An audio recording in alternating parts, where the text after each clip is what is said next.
अगर आप एक देश की सेना के कमांडर हो और आपको पता है कि आपको एक ऑब्जेक्टिव है, एक टारगेट सिटी है जिसको आपको कैप्चर करना है, बट आप ये भी जानते हो कि अगर आपने उस सिटी को अटैक किया तो उस सिटी को कैप्चर करने के लिए आपको बहुत सारी कैजुअलिटीज देनी पड़ेगी, आपके बहुत सारे सोल्जर्स को चोट लगेगी, वो मर सकते हैं।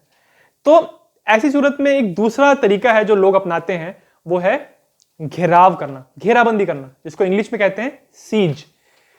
यही सेकेंड वर्ल्ड वॉर में भी हुआ था एक बहुत इंपॉर्टेंट सिटी के साथ, सोवियत यूनियन की, जिसका नाम था लेनिनग्राड। तो मैंने ऑलरेडी एक वीडियो बनाया है इस पूरी वर्ल्ड वॉर 2 सीरीज का, एपिसोड नंबर 22, जिसमें मैंने बात की है कि कैसे लेनिनग्राड का घेराव हुआ। और इस एपिसोड में हम बात करेंगे कि फाइनली इतने समय के बाद कैसे रेड आर्मी ने लेनिनग्राड की सीज को तोड़ दिया। कहानी शुरू होती है जून 1941 से। यह वो समय था जब हिटलर ने डिसाइड किया कि वो अपने पड़ोसी देश सोवियत यूनियन के ऊपर अटैक करेगा, और वो ऑपरेशन बारबरोसा उसने लॉन्च किया। इस ऑपरेशन के अंदर उसके 3 ऑब्जेक्टिव थे कि 3 आर्मी ग्रुप बनेंगे, army group north, centre, south, और इन तीनों आर्मी ग्रुप्स का एक एक ऑब्जेक्टिव था। आर्मी ग्रुप साउथ का ऑब्जेक्टिव था कि वो कीव को कैप्चर करेंगे, सेंटर का ऑब्जेक्टिव था कि वो कैपिटल मॉस्को कैप्चर करेंगे, और जो आर्मी ग्रुप नॉर्थ था उसका ये ऑब्जेक्टिव था कि उनको लेनिनग्राड को कैप्चर करना है। लेनिनग्राड उस समय और आज भी सोवियत यूनियन की एक बहुत ही इंपॉर्टेंट सिटी है। हिटलर ये कहता था कि ये जो शहर है ये बोल्शेविज्म का क्रेडल है, यहां से ही सारा ये जो सोवियत यूनियन के लोग हैं उनका जो पूरा टेम्परामेंट है, जो पूरा कम्युनिस्ट का एटीट्यूड है, बोल्शेविक जो लोग हैं, वो सब यहीं से ही पैदा होते हैं, यहीं से सारा रेवोल्यूशन पैदा हुआ है। तो उसको ये था कि कुछ भी करके लेनिनग्राड को मुझे दुनिया के नक्शे से मिटाना है। तो उसने अपने कमांडर्स को बोल के रखा था कि लेनिनग्राड को किसी भी कीमत पे कैप्चर करना ही करना है। तो जब जून में बारबरोसा लॉन्च हुआ और आर्मी ग्रुप नॉर्थ अपनी स्पीड पे जब पहुंच रहा था लेनिनग्राड के पास, तो शुरुआत में उनको बिल्कुल शुरू के दिनों में उनको सक्सेस मिली और बहुत तेजी से लाखों रेड आर्मी के सोल्जर्स को उन्होंने कैप्चर किया। बट जिस स्पीड से उन्होंने सोचा था कि वो लेनिनग्राड को वहां पहुंच जाएंगे, उसको कैप्चर कर लेंगे, वैसा नहीं हो रहा था, उनकी स्पीड धीरे हो गई थी। तो जैसे जैसे करके वो पहुंचे लेनिनग्राड के साउथ के रीजन में। अच्छा, दूसरी तरफ लेनिनग्राड के ऊपर की तरफ फिनलैंड था, और फिनलैंड के साथ 1 साल पहले, 2 साल पहले 1939 में विंटर वॉर किया था सोवियत यूनियन ने। जब सोवियत यूनियन ने इन्वेड कर दिया था फिनलैंड को, तो ऑब्वियसली फिनलैंड को बदला लेना था, क्योंकि आपने मेरे पे हमला किया था, मेरी कुछ टेरिटरी आपने छीन ली थी, तो ऑब्वियसली अब जब आपके ऊपर हमला हो रहा है तो मैं आपके दुश्मन का साथ देके आपसे बदला लूंगा। वही चीज फिनलैंड कर रहा था, वहां ऊपर से वो लोग आ रहे थे। तो इसीलिए जब आप लेनिनग्राड के जो मैप को देखेंगे तो आपको नजर आएगा कि ऊपर से फिनलैंड के लोग आ गए थे और नीचे से यहाँ पे आर्मी ग्रुप नॉर्थ आ गया था। और इस प्रकार लेनिनग्राड का जो घेराव है उसके आसपास जो एक पूरी सी रिंग बनी थी वो कंप्लीट हो गई। 8 सितंबर को जर्मनी की एयरफोर्स यानी लुफ्टवाफे ने यहाँ पे एक एयर रेड की और इसमें इंसेंडियरी बॉम्ब्स गिराए, मतलब ऐसे बॉम्ब्स जो जब गिरते हैं तो वहां पे आग लग जाती है। तो वहां पे लेनिनग्राड के वेयर हाउस में गिर गए, जहां पे बहुत सारी फूड की सप्लाईज थी। अब आप सोचिए, ये जो लेनिनग्राड है ये घिर चुका है चारों तरफ से, और एक जगह पे जहां पे थोड़ा बहुत खाने की सप्लाईज थी, प्रोविजंस थे, वो जब तबाह हो गया तो हो गया कि भाई अब यहां पे टेंशन का माहौल है। और 8 सितंबर को ही ऑफिशियली लेनिनग्राड का जो घेराव है, लेनिनग्राड की सीज जो है 8 सितंबर 1941 को ऑफिशियली स्टार्ट हो गई। तो ये एक्सियल फोर्सेस यानी जर्मनी और फिनलैंड की फोर्सेस ने लेनिनग्राड को घेर तो लिया था, बट एक पतला सा रास्ता था लेक लेडोगा से, जहां से थोड़ी थोड़ी सप्लाईज अभी लेनिनग्राड में आ रही थी, बट वो बहुत ही कम मात्रा में वो सप्लाईज आ रही थी। ऐसा नहीं था कि आप इतनी सप्लाईज भेज रहे हो कि यहाँ के लोग आराम से रह पाएंगे। इसी वजह से जब घेर लिया पूरी तरह जर्मनी के फोर्सेस ने, तो इन्होंने यहां से फिर एयर रेड करना शुरू किया, मतलब ऊपर से आके बॉम्ब गिराना शुरू किया लेनिनग्राड के ऊपर। और साथ ही साथ क्योंकि जर्मन आर्मी वहां तक तो आई चुकी थी, तो उन्होंने अपनी आर्टिलरी वहां पे सेट कर ली और फिर यहां से बॉम्बार्डमेंट करना शुरू किया। बड़ी बड़ी तोपों से ये शहर पे बॉम्ब्स गिरा रहे थे। इस वजह से अब शुरुआत में तो बहुत सारी कैजुअलिटीज हुई, बहुत सारे लोग ऐसे मर गए वहां पे जो एयर रेड्स की वजह से और ये आर्टिलरी बॉम्बार्डमेंट की वजह से जिनको चोट लग रही थी।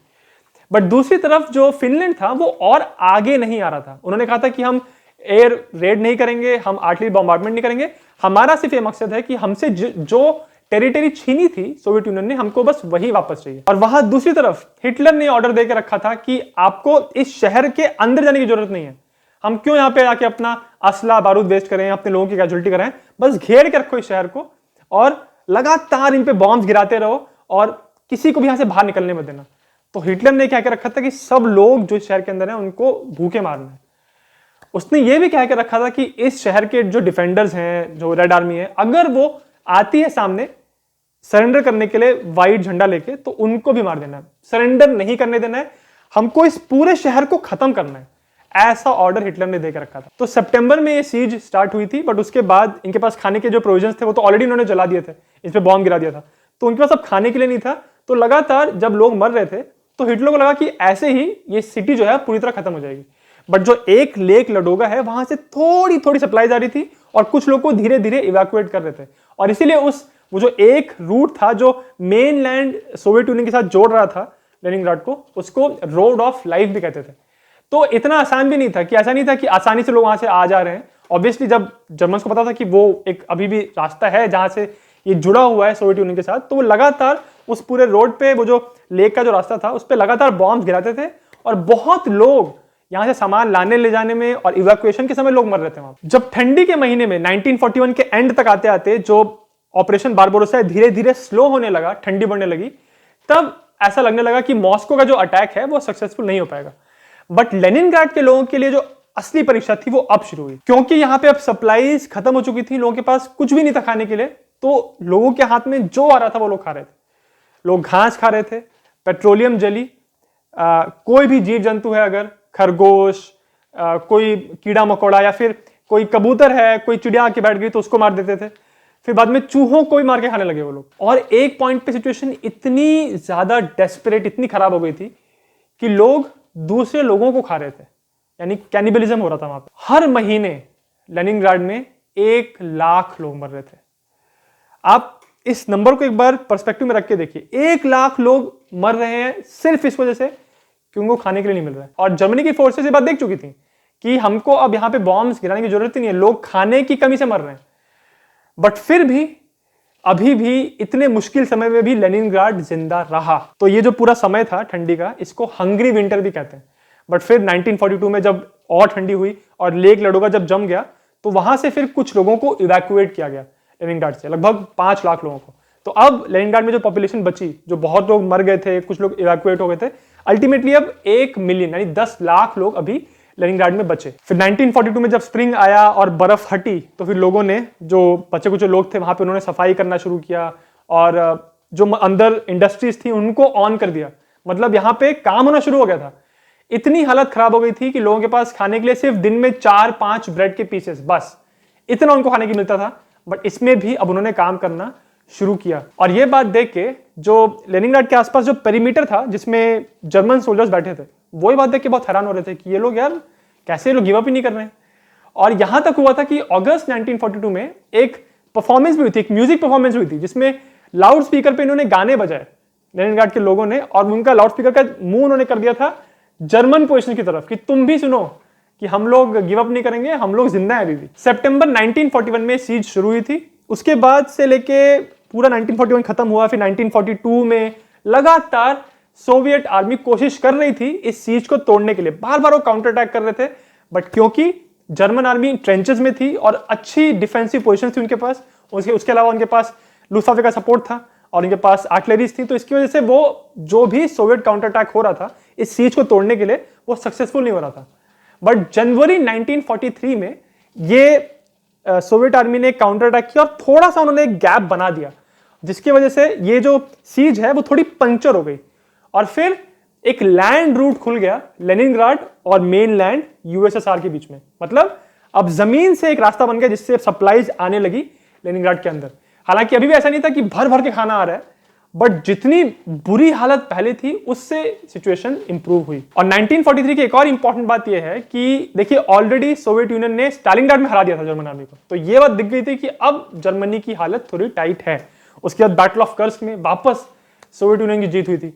तो जो लेनिनग्राड के लोग हैं उनको उम्मीद होने लगी कि अब ये बस कुछ ही समय की बात है, ये जर्मनी की जो सीज है वो टूटेगी। बट रेड आर्मी लगातार कोशिश कर रही थी सीज को तोड़ने के लिए, बट वो सक्सेसफुल नहीं हो रहे थे। फिर अल्टीमेटली जाके जनवरी 1944 में, जनवरी 13 को लेनिनग्राड नोवोग्रोड ऑफेंसिव लॉन्च किया सोवियत कमांडर्स ने, और उन्होंने फिर एक बड़ा भारी काउंटर अटैक लॉन्च किया लेनिनग्राड की डिफेंसिव पोजीशंस के अगेंस्ट।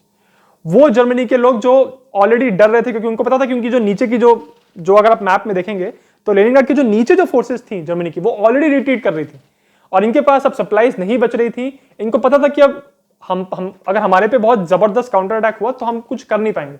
और ये काउंटर अटैक आया जब जनवरी 1944 में, तो जर्मनी की फोर्सेस के पास कोई जवाब नहीं। तो जब ये बात जर्मनी के कमांडर से समझ में आ गई तो उन्होंने ऑर्डर दे दिया कि भाई अब तुम अपनी पोजीशन छोड़ के पीछे आना शुरू करो, रिट्रीट करना शुरू करो। बट ये जो जर्मन आर्मी पीछे आ रही थी वो आराम से पीछे नहीं आ रही थी, उनको ये ऑर्डर दिया गया था उनके कमांडर्स ने, हिटलर ने क्या क्या रखा था कि जितनी भी यहाँ पे इंपॉर्टेंट कल्चरल चीजें हैं, ऐसी चीजें जो इनकी सभ्यता को सेलिब्रेट करते हैं, इनकी संस्कृति से रिलेटेड चीजें हैं, उन सारी चीजों को डिस्ट्रॉय करना है। तो जर्मन आर्मी रिट्रीट करते समय भी इनके म्यूजियम्स को तबाह करते चली गई, बिल्डिंग्स को गिरा दिया, और कितनी इंपॉर्टेंट चीजें थी, इंपॉर्टेंट सामान था, संस्कृति से रिलेटेड आर्ट की चीजें थी, कल्चरल चीजें थी, जिनको या तो तबाह कर दे रहे थे या लेके अपने साथ जा रहे थे। और फिर फाइनली 27 जनवरी 1944 ये वो दिन था जब सोवियत आर्मी ने लाउड स्पीकर्स पे अनाउंस किया कि लेनिनग्राड की सीज अब खत्म हो चुकी है, यहां पे एक भी जर्मन सोल्जर नहीं बचा है।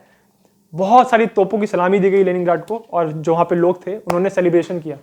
उनके सेलिब्रेशन में भी एक मातम का माहौल था, क्योंकि उन्होंने आधे से ज्यादा शहर को गवा दिया था। जर्मन आर्मी ने इस पूरी सीज में, और ये जो लेनिनग्राड का पूरा कैंपेन था, इसमें जर्मन आर्मी ने लगभग 5,80,000 सोल्जर्स को गवाया, और उसके सामने सोवियत यूनियन ने लगभग 30 लाख लोगों को गवा दिया। इसमें बहुत सारे तो सिविलियंस थे, ऐसा कहते हैं कि 10 लाख से ज्यादा सिविलियंस ने इस लड़ाई में अपनी जान गंवाई थी। ये नंबर इतना भयानक है, इतना बड़ा है कि आप कंपेयर करने के लिए देखिए कि पूरे सेकेंड वर्ल्ड वॉर में अमेरिका और ब्रिटेन की मिला के जितनी कैजुअलिटीज हुई थी, उनसे ज्यादा कैजुअलिटीज सिर्फ लेनिनग्राड में सिविलियंस की थी। जब आप उसको इस तरह देखते हैं, जब आप पर्सपेक्टिव में रख के देखते हैं, तब आपको समझ में आएगा कि लेनिनग्राड का जो सिग्निफिकेंस था, उनका जो सैक्रिफाइस था, वो कितना बड़ा था। बहुत एक फेमस कहावत है कि ऐसा कहते हैं कि अगर दुनिया में कभी लेनिनग्राड के लोगों को लेके कीलें बनाई जाए, नेल्स बनाई जाए, तो वो दुनिया की सबसे सख्त नेल्स होंगी। मेरी पूरी जो वर्ल्ड वॉर 2 की सीरीज है, उसका जो नेक्स्ट एपिसोड है, उसका लिंक आपको इस वीडियो के डिस्क्रिप्शन में मिल जाएगा। और अगर आपको वीडियो पसंद आया तो मेरे चैनल जिज्ञासियम को सब्सक्राइब जरूर करें।